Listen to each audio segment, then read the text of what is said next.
ಯುವ ಕಾರ್ಯ ಮತ್ತು ಕ್ರೀಡಾ ಸಚಿವಾಲಯ ಮೇರಾ ಯುವ ಭಾರತ್ ಮೈ ಭಾರತ್ ಮತ್ತು ಜೈ ಭುವನೇಶ್ವರಿ ಕನ್ನಡ ಯುವ ವೇದಿಕೆ ಸಹಯೋಗದಲ್ಲಿ ಚಾಮರಾಜನಗರದ ಸರ್ಕಾರಿ ಮಹಿಳಾ ಪ್ರಥಮ ದರ್ಜೆ ಕಾಲೇಜಿನಲ್ಲಿ ನಿನ್ನೆ ಸ್ವಚ್ಛತೆ ಪಕ್ವಾಡ ರಾಷ್ಟ್ರೀಯ ಸ್ವಚ್ಛತಾ ದಿನಾಚರಣೆ ಹಮ್ಮಿಕೊಳ್ಳಲಾಗಿತ್ತು.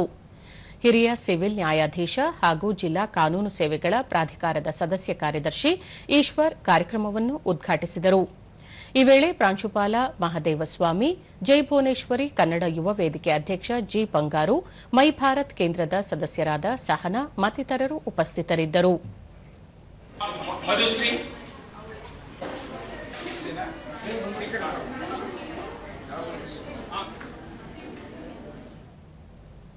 ಬಳಿಕ ಈಶ್ವರ್ ಪ್ರತಿಯೊಬ್ಬರೂ ತಮ್ಮ ಸುತ್ತಮುತ್ತಲಿನ ಪರಿಸರವನ್ನು ಸ್ವಚ್ಛವಾಗಿಟ್ಟುಕೊಳ್ಳಲು ಆದ್ಯತೆ ನೀಡಿದಲ್ಲಿ ಆರೋಗ್ಯ ಸುಧಾರಣೆಯಾಗಲಿದೆ ಎಂದು ತಿಳಿಸಿದರು.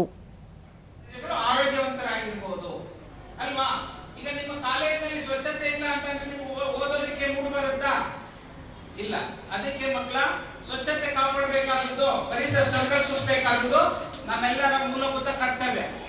ಅನುಚ್ಛೇದ 51A ನೋಡಿ, ಸಂವಿಧಾನ ಅನುಚ್ಛೇದ 51A. ಜಿ ಬಂಗಾರು ಮೈ ಭಾರತ್ ಕೇಂದ್ರದ ಜೊತೆ ಕೈಜೋಡಿಸಿ ನಮ್ಮ ಸಂಸ್ಥೆಯು ಕಳೆದ 10 ವರ್ಷಗಳಿಂದ ವಿವಿಧ ಸಾಮಾಜಿಕ ಕಾರ್ಯಗಳಲ್ಲಿ ತೊಡಗಿಸಿಕೊಂಡಿದೆ ಎಂದರು. ವಿದ್ಯಾರ್ಥಿಗಳಿಗೆ ಕಾನೂನು ಅರಿವು ಮತ್ತು ಇನ್ನಿತರ ಮುಖ್ಯವಾಗಿ ತರುವುದು ನಮ್ಮ ಮುಖ್ಯ ಉದ್ದೇಶ ಮತ್ತು ಇನ್ನೂ ಹೆಚ್ಚಿನ ಕಾರ್ಯಕ್ರಮಗಳು ಮತ್ತೆ ನಮ್ಮ ಸಂಸ್ಥೆಯಿಂದ ಕಡು ಬಡ ವಿದ್ಯಾರ್ಥಿಗಳನ್ನು ಗುರುತಿಸಿ ಯೂನಿಫಾರ್ಮ್ ಆಗಲಿ, ವಿದ್ಯಾರ್ಥಿ ವೇತನ ಆಗಲಿ, ಇನ್ನಿತರ ಕಾರ್ಯಕ್ರಮಗಳು ಹಮ್ಮಿಕೊಂಡು ಬರ್ತಿದ್ದೇವೆ. ಇದರ ಜೊತೆ ರಾಷ್ಟ್ರೀಯ ಸೇವಾ ಯೋಜನೆ ಅಂತ ಒಂದು ಕಲ್ಪನೆ ಮಾಡ್ಕೊಂಡು ಇದು ಇವತ್ತೊಂದು ಸಂಕೇತ ಕಾರ್ಯಕ್ರಮ. ಸಹನಾ ಪ್ರತಿಯೊಬ್ಬರೂ ಮೊದಲು ವೈಯಕ್ತಿಕ ಸ್ವಚ್ಛತೆ ಕಾಪಾಡಿಕೊಳ್ಳುವ ಮೂಲಕ ಸಮಾಜದ ಆರೋಗ್ಯ ಕಾಪಾಡುವ ನಿಟ್ಟಿನಲ್ಲಿ ಶ್ರಮಿಸಬೇಕು. ಈ ನಿಟ್ಟಿನಲ್ಲಿ ಸಾಕಷ್ಟು ಕಾರ್ಯಕ್ರಮಗಳನ್ನು ಆಯೋಜನೆ ಮಾಡಿ ಜಾಗೃತಿ ಮೂಡಿಸಲಾಗುತ್ತಿದೆ ಎಂದು ತಿಳಿಸಿದರು.